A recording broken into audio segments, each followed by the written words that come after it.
So, welcome guys sa aking channel. Magandang araw sa lahat. May video tayo ngayon.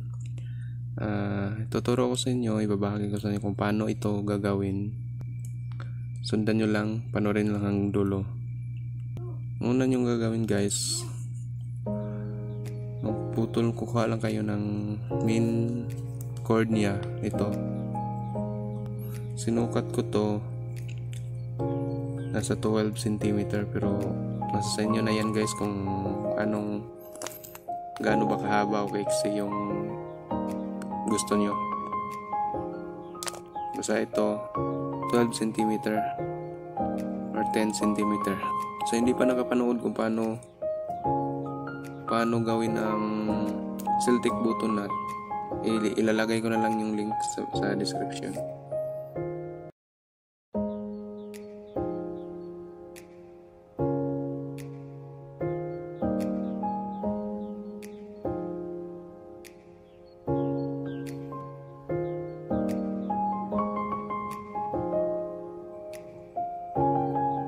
Ipasok niyo lang siya dito guys.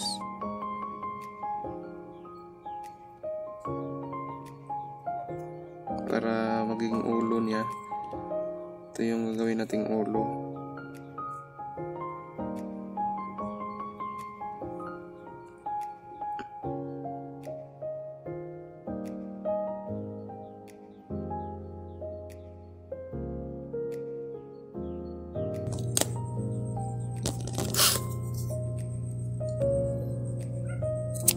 Tuloy nyo lang guys, tapos sunugin. Same process pa rin.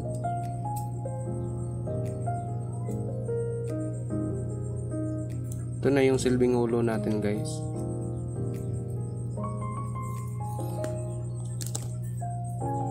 So sa paggawa ng katawan, kailangan yung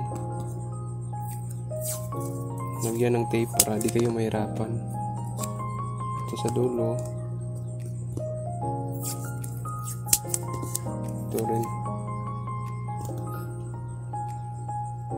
Okay.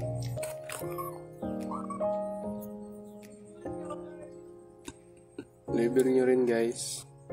Kailangan pantay.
po ang ating finished product.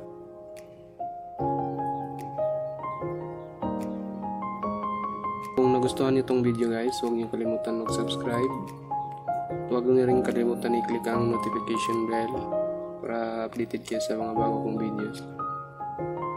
Abangan niyo guys sa mga susunod kong i-upload na video.